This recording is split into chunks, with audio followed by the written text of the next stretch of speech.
राष्ट्रवादी काँग्रेस प्रदेश उपाध्यक्ष भीमराव हत्तीआंबेरे यांचा महायुती सरकारवरती आणि मुख्यमंत्री कार्यालयावरती भ्रष्टाचाराचा आरोप। मुख्यमंत्री कार्यालयात 20% कमिशन द्यावे लागत असल्याचंही केलाय आरोप। महायुती सरकारच्या काळामध्ये सामाजिक न्याय विभागाने अनेक भ्रष्टाचार झाल्याचा आरोप राष्ट्रवादी काँग्रेसचे प्रदेश उपाध्यक्ष भीमराव हत्तीआंबेरे यांनी केलाय। यावेळी त्यांनी मुख्यमंत्री कार्यालयात 20% कमिशन द्यावे लागत असल्याचाही आरोप केलाय। गेले 2 वर्षाच्या पेक्षा जास्त महायुती सरकार आलं आणि या महायुती सरकारमध्ये 15%च्या वर ज्या समाजाची लोकसंख्या आहे, 2011च्या जनगणनेमध्ये 11.5% लोकसंख्या आलेली आहे आणि बौद्ध म्हणून काही लोक ओपन मध्ये जातात, त्यांना जवळपास 56 लाख लोक। त्याच्यामुळे ती संख्या आपण आता जर बघितलं तर 15%च्या वर आहे अनुसूचित जातीची लोकसंख्या। आणि अनुसूचित जातीच्या कल्याणासाठी असलेलं सामाजिक न्याय खातं, आपण ज्याला समाज कल्याण खातं म्हणतो, ते हे सरकार साधारणतः जून मध्ये आलं होतं। ते 2.25 वर्ष झालं। तर 2.25 वर्षापासून महायुती सरकारमध्ये वेगळा समाज कल्याण मंत्री नेमलेला, त्या खात्याला मंत्री नाहीये। समाजाला वाटलं किंवा मुख्यमंत्र्याकडे समाज कल्याण खातं मुख्यमंत्र्यांनी स्वतःकडे ठेवलेलं आहे, याचा अर्थ मुख्यमंत्री या समाजाचं काही कल्याण करतील।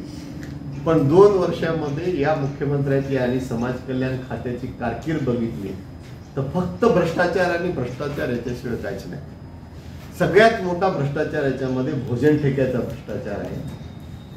3 वर्षासाठी भोजन ठेका काढला, 1200 कोटीचा भोजन ठेका आहे। महाराष्ट्रामध्ये गरीब माणसं गावागावामध्ये भोजन ठेका चालवत होते, त्या भोजन ठेक्याचं एकत्रित टेंडर केलं। अशा जाचक आणि किचकट अटी टाकल्या की ज्याच्यामध्ये लहान बिचारे लोक येऊन अशा पद्धतीच्या सगळ्या जाचक अटी टाकल्या। आणि ज्या या राज्याला लुटून खाण्यासाठी ज्या 3 एजन्सी आहेत, तुम्हाला माहिती आहे, क्रिस्टल, ब्रिक्स आणि बीव्हीजी, या 3 एजन्सीला काम मिळण्यासाठी त्यांनी अटी शर्ती टाकल्या।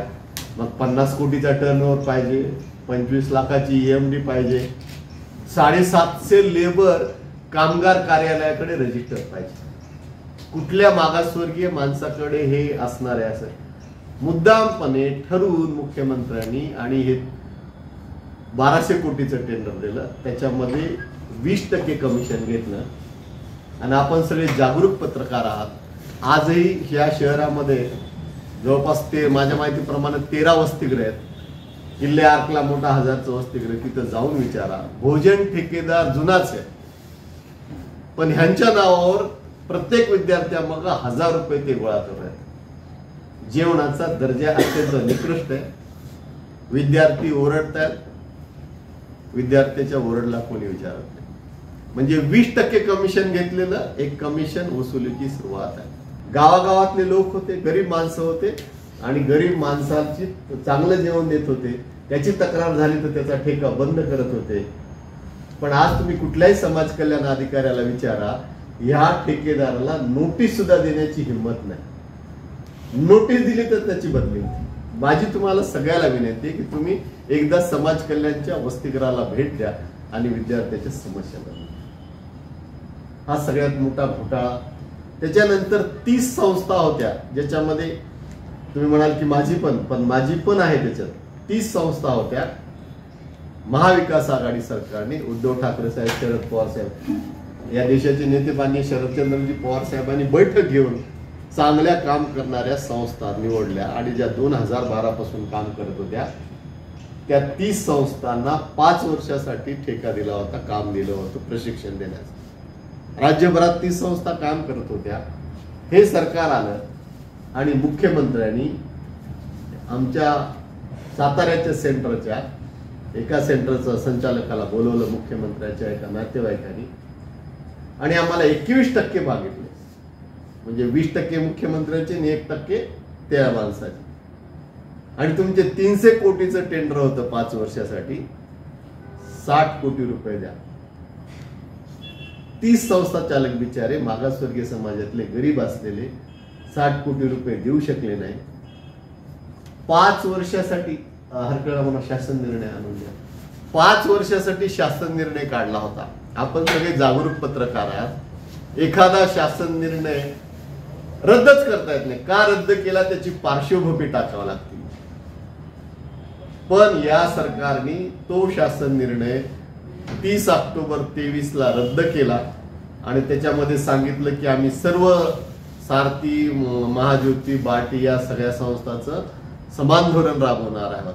मला आपण सांगा पत्रकार मित्र, सारथी मराठा समाजासाठी काम करते, TRT आदिवासीसाठी करते, बार्टी SC साठी करते, महाज्योती OBC साठी करते. आपल्या राज्यातल्या या सगळ्या समाजाच्या वेगवेगळ्या समस्या आहेत.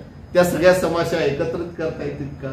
महाविकास आघाडीने दिलेला करार रद्द केला, 60 कोटीची मागणी पूर्ण केल्या आणि आज ते 30 संस्थांमधले किमान 1000 कामगार देशोधडीला लागले बिचारे, ज्यांना 5 वर्षासाठी ॲश्युरन्स मिळालं होतं. संस्था चालक आणि 5 वर्षासाठी काम मिळाल्यामुळे माझ्यासारख्या अशा संस्थांनी इन्फ्रा उभं केलं होतं सगळ्यांनी. ठीक आहे, माझ्याकडे तर खाजगी क्लासेस जे बिचारे खाजगीवर आहेत त्यांचं चालू आहे, पण जे गव्हर्नमेंटच्या ॲश्युरन्सवर त्यांनी बँकाचं कर्ज घेऊन काम करत होते ते 30 संस्था बुडाले आणि 1000 कर्मचाऱ्याला घरी बसवण्याचं पाप या मुख्यमंत्र्यांनी या राज्यात केलेलं आहे.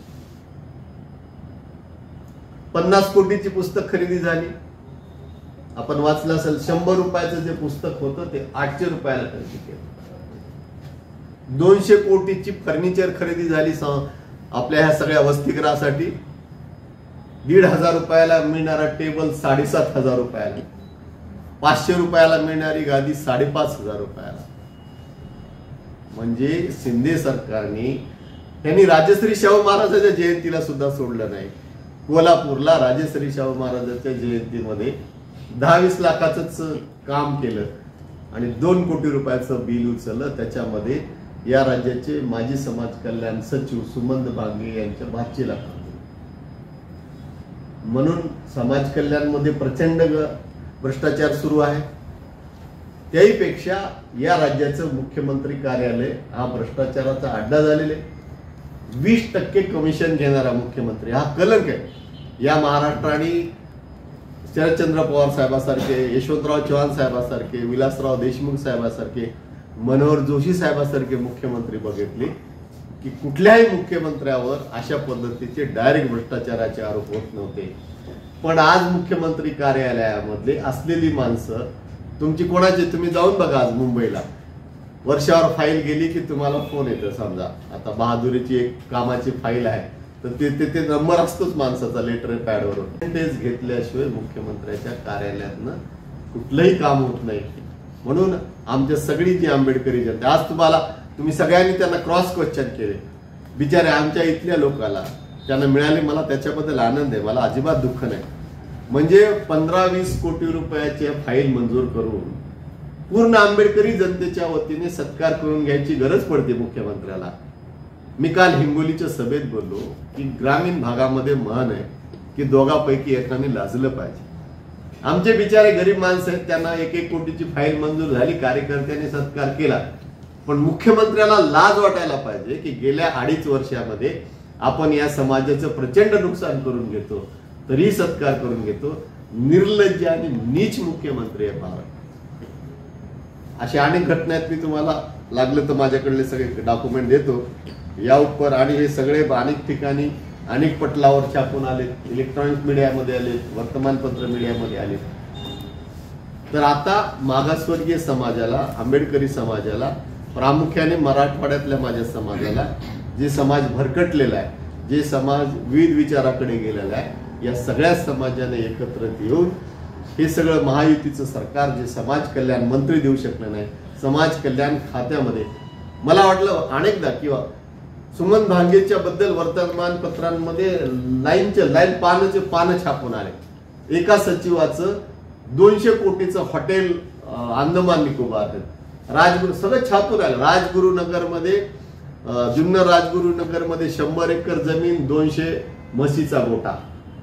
औरंगाबादला N1 मध्ये 10,000 स्क्वेअर फुटाचा बंगला आहे. गावाकडे 4 बंगले आहेत, एकाच घरात बंगला, शेतावर. आणि पाझर तलावामध्ये 1 कोटीची विहीर करून पूर्ण गावचं पाणी पळून येत आहे. तक्रारी करून सुद्धा कोणीही दखल घेत नाही. जसं सुमंत भांगे सचिवाचं आहे तसं मुख्यमंत्री कार्यालयामध्ये PS होते बालाजी खतगावकर, ते रिटायर होऊन 1 वर्ष झालं, अजूनही चिटकून आहे मुख्यमंत्री कार्यालय, वर्षावरच बसून असतो. तो फक्त दलाली करण्याचं काम करतो. आणि आज तो बालाजी खतगावकर कंधारमध्ये उमेदवारी, लोहा कंधार मतदारसंघात उमेदवारी घेतो. 10 कोटी रुपये असले पाहिजे, त्याच्याशिवाय आज विधानसभेची निवडणूक होत नाही.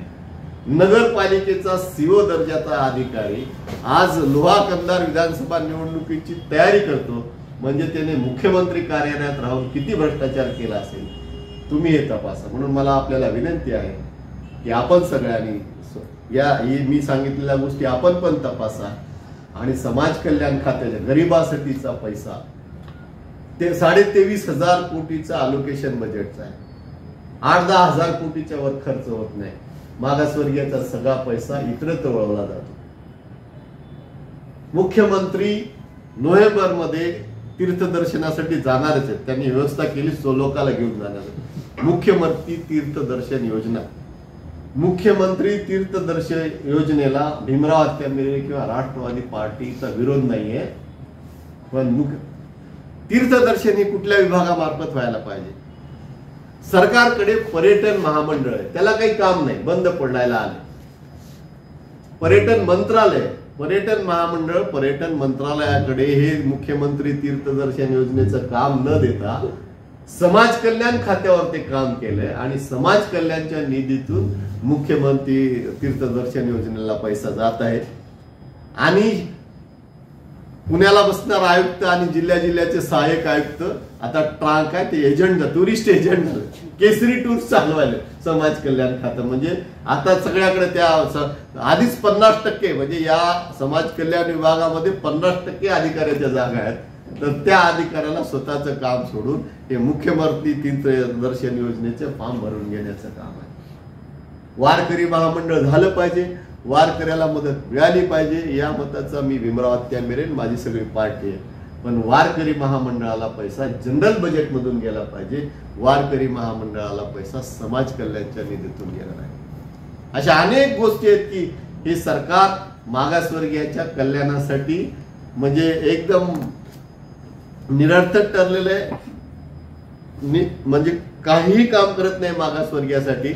उलट तुम्हाला एक वादाचा विषय करतो, गेल्या अनेक वर्षामध्ये मागासवर्गीयाची उन्नती करू शकले नाही, म्हणून आज त्यांनी अबकडे काढलं, म्हणजे मागासवर्गीयामध्ये आपापसामध्ये भांडण लावण्याचं काम. आणि तुम्ही हे माझ्या पत्रकार मित्रांना विनंती आहे की विचार करा तुम्ही की या लोकसभेच्या निवडणुकीमध्ये सगळी आंबेडकरी जनता यावेळी बऱ्यापैकी महाविकास आघाडीच्या सोबत होती आणि विधानसभेमध्ये त्याचा फटका बसू नये म्हणून विधानसभेच्या निवडणुकीच्या तोंडावर सुप्रीम कोर्टातून अबकडचा निकाल आला आणि आंबेडकरी जनतेच्या विरोधात, बाबासाहेब बौद्ध समाजाच्या विरोधात माझे छोटे बांधव आहेत त्यांना उचकून देण्याचं काम हे RSS करते, भारतीय जनता पार्टी करते, महायुतीचं सरकार करते. माझ्या आंबेडकरी जनतेला आणि तमाम अनुसूचित बांधवांना सुद्धा, जातीच्या बांधवांना विनंती आहे की या सरकारच्या भूलथापाला बळी न पडता हक्काचे जाणारे पैसे आपण करून घ्यायचे. आणि तुम्हाला आणखी एक उदाहरण देतो की बार्टीची स्थापना म्हणजे अगोदर झालेली, पण 2008ला स्वायत्त संस्था झाली तेव्हा बार्टीचं बजेट होतं 10 कोटी. आज 2024ला त्याचं बजेट आहे 350 कोटी. बार्टी मार्फत काय होतं, शिक्षण आणि प्रशिक्षण दिलं जातं समाजाच्या विकासासाठी. पण आपल्याला सगळ्याला माहिती आहे की दलित वस्ती योजना नावाची योजना होती, जी योजना जिल्हा परिषद आणि नगरपालिकेमार्फत राबवली जात होती आणि त्याचा निधी वाटपाचा अधिकार जिल्हा परिषद आणि नगर परिषदेच्या सदस्याला होता. मग आमदार खासदार आमचं काय म्हणून सुरू झालं आणि 2016ला डॉक्टर बाबासाहेब आंबेडकर सामाजिक सुधार योजना नावाची योजना आली, त्याच्यामध्ये 50 कोटीचं बजेट होतं. आता तुम्हाला सांगितलं की बार्टीला शिक्षण प्रशिक्षणासाठी 2008ला 10 कोटी होतं, ते 24ला 350 कोटी झालं. तर 2016ला 50 कोटी होतं, आता किती झाले असतील, त्या पट्टीत किती व्हायला पाहिजे, 10च्या 350. आता ते 1650 कोटीचं बजेट झालंय आणि 1650 कोटी हे निव्वळ वाटून घेण्याचा धंदा आहे, एक ठेकेदारीसाठी. आणि म्हणून आम्ही मागे आंदोलन केलं पुण्यामध्ये की रस्ता घ्या, गट्टू घ्या, लाईट घ्या, पण शिक्षण प्रशिक्षण मागणं म्हणजे या सरकारची प्राथमिकता कशावर बघा. नाल्या, गट्टू, दगड किंवा ते लाईट ज्याच्यामध्ये पैसे म्हणजे हा 1600 कोटीचा निधी मुख्यमंत्र्यांनी आता आपल्या गटाच्या आमदाराला, प्रत्येक आमदाराला बहुतेक 10-10 कोटीचा निधी देऊन वाटून घेण्याचा कार्यक्रम आहे. तर या सगळ्या हे महायुती सरकार मागासवर्गीयाच्या योजनाचा निधी इतरत्र वळवतं, मागासवर्गीयाचा विकासापासून वंचित ठेवतं. बार्टीसारख्या तुम्हाला सांगतो, आपण सगळ्यांनी छापलेलं आहे. तुमच्याकडे आल्यानंतर 750 विद्यार्थी गेल्या 1.5 वर्षापासून PhD ची अधिछात्रवृत्ती मिळावी म्हणून उपोषण करत होते, आंदोलन करत होते. 100 दिवस आझाद मैदानावर बसले, 100 दिवस बार्टीकडे बसले. एका विद्यार्थ्याने तर मागे अंगावर पेट्रोल टाकून पेटवून घेण्याचा प्रयत्न केला, पण सरकारला जाग आली नाही. आता इलेक्शन आलं, काल मुख्यमंत्र्यांनी घोषणा केली. म्हणजे जे 1.5 वर्षापूर्वी त्यांना करायचं होतं, तर 1.5 वर्ष त्या विचारांचं नुकसान केलं, उपोषणाला बसवून त्यांना त्रास दिला. म्हणजे हे सरकार सहजासहजी मागासवर्गीयाला काही देत नाही. त्याच्यामुळे या सरकारला आंबेडकरी जनतेने, सगळ्या अनुसूचित जनतेने घरी बसवण्याची वेळ आलेली आहे. या पद्धतीने सरकार काम करत. माझं निवेदन संपलं. प्रश्नाचं मी कसं उत्तर देऊ? आपल्या पक्षाचे 9 लोक आहेत त्याच्यामध्ये. माझ्या पक्षाचे जयंत पाटील साहेबांनी विधानसभेमध्ये आमची माहिती घेऊन अनेकदा प्रश्न विचारले, पण हे सरकार आवाज दाबून टाकणारं सरकार आहे. बीच आणि निर्लज्ज माणसाचं सरकार आहे, गद्दाराचं सरकार असल्यामुळे ते ऐकूनच घेत नाहीत कोणाचं. असे प्रश्न विचारल्यावर त्याची ते कारवाई करतात ना. जर पोलीस स्टेशनमध्ये ईडी, CBI ते घेऊन कोण प्रश्न विचारणार आहे, आपल्याला कोण विरोध करतो, तसे माणसं शोधून त्याच्यावरती कारवाई करा. आता सुमंत भांगेचे एक पानाचे पान लिहून आले, काय कारवाई केली, का करत नाही कारवाई मुख्यमंत्री? आणि आज रिटायर झाला तरी तो रोज वर्षावर बसू दे. बालाजी खतगावकर रिटायर होऊन 1 वर्ष झाला, का वर्षावर बसू नये? एक अधिकारी मला सांगा, तुम्ही आता इतके वर्ष पत्रकारितेत कोणाची विधानसभेला निवडणूक लढवायची हा हिंमत? नगरपालिकेचा CO ला किती पगार असतो? आणि तू आज लोहा कंदारची तयारी, मोठमोठे होर्डिंग सुरू झाले. म्हणजे मुख्यमंत्री कार्यालयात बसून त्याने किती भ्रष्टाचार. माझे 2 मराठा मित्र होते, त्यांच्या मध्यस्थीने मी जेव्हा तिथे किरायाने जागा बघायला, मी तर भाषण सांगितलं, पलाय होत तुम्ही उपद्रव होते. मी जेव्हा जागा बघायला गेलो तेव्हा भीमराव हत्यांबेरे नावावर काही जात कळत नाही, पण जेव्हा मग ती जागा फायनल झाली आणि तुम्ही इथे काय करणार आहे, तुम्ही दाखवलं पॉम्पलेट, डॉक्टर बाबासाहेब आंबेडकर संशोधन व प्रशिक्षण संस्था. मी 5 लाखाचा चेक घेऊन गेलो तो करारनामा करायला. त्यांनी म्हणे माझ्या वडिलाला विचारलं, आणि 4 वाजता सांगितलं की वडिलांनी ते दुसऱ्याला दिलं, आणि ते 3 वर्ष बंद तसंच होतं. आता गेलं, इथं बाजूच आहे कॉम्प्लेक्स.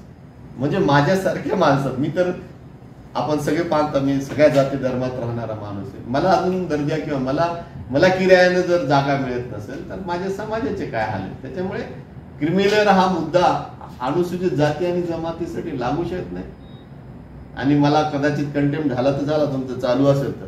मला त्या निकालाबद्दल तर मी बोललोय की हा जो निकाल आहे हा या जजनी दिला की नाही ही शंका आहे.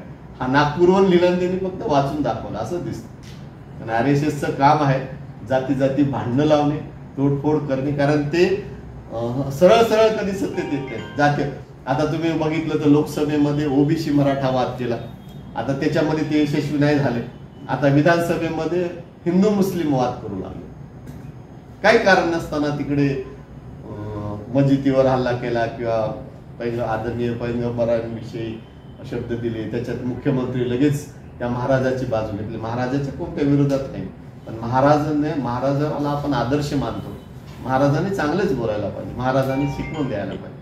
पण त्या तशाही महाराजाचं मुख्यमंत्र्यांनी लगेच समर्थन केलं. म्हणजे हे सरकार काय करू इच्छित याची मला ती जबाबदारी दिलेली आहे ना सर, की मी मराठवाडाभरात फिरतोय, राज्यभरात फिरणार आहे, लोकांना जागृत करणार आहे. पार्टीचा मला पूर्ण पाठिंबा आहे.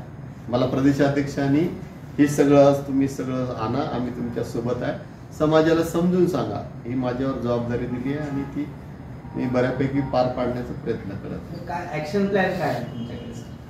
काय आता 2 महिन्यात ऍक्शन, हे सत्ता उलटून लावणे आणि मग आपण नियोजनपूर्वक, म्हणजे आमचा जो जाहीरनामा येईल निवडणुकीचा, त्याच्यामध्ये प्रामुख्याने ह्या ज्या गोष्टी केल्या त्या गोष्टी घेण्याचा आम्ही आमच्या जाहीरनाम्यामध्ये प्रयत्न करणार. यशवंतराव चव्हाणांनी 70 वर्षापूर्वी आज गेट वे ऑफ इंडियाला पुतळा उभारला, तर तुम्हाला त्याच्या पुढे तुम्हाला हलताना किंवा असं काही त्याचं नुकसान झालं दिसणार नाही. परंतु यांनी 8 महिन्यात जो पुतळा आता उभा केला तो म्हणजे आपण त्याचं पाहिलं काय अवस्था झाली. तर यांनी त्याचं उद्घाटन करायची किती घाई केली, मोदीला आणणं हा खर्च, परंतु त्यांना हे सगळं करप्शन करून पटापटा तुम्ही ते पाहिलं असेल. राम मंदिर बांधलं, अहो राम मंदिर आता गळायला लागलं, त्याच्या तक्रारी यायला लागल्यात. म्हणजे फक्त पैसा आणून इव्हेंट करायचे आणि निवडणुकांचा फायदा घ्यायचा. राम मंदिर आणि काय संत कळायला लागले. हा, ह्या भावनिक दररोज जी काही घटना गव्हर्नमेंट करताय, आम्ही विरोधी पक्षाने तर म्हणून दररोज त्याच्यावरती आम्ही त्याचं हे करतो. परवाच तुम्ही पाहिलं असेल महाराष्ट्र काँग्रेसची हात पुकारली होती, ते कोर्टात गेले, कोर्टात ते हे आणलं तरी आम्ही क्रांती चौक महाविकास आघाडीच्या होते आम्ही जुने 5 वर्षाची हीच ऍक्शन हेच जी आपण त्यानं